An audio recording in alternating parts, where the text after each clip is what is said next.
to fix brightness not changing on Windows 11.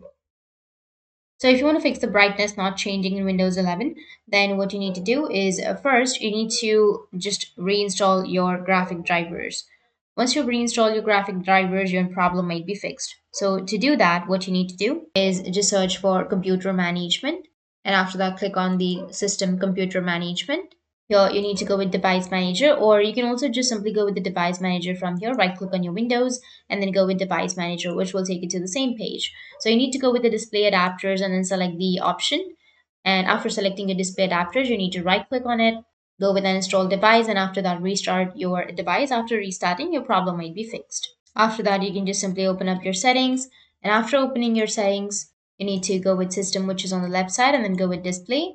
And from the display, you can go with the slider right here, and then you can adjust your brightness from the slider. So that's how you can fix your brightness not changing in your Windows 11. And if you have any questions, feel free to comment below. Thanks for watching.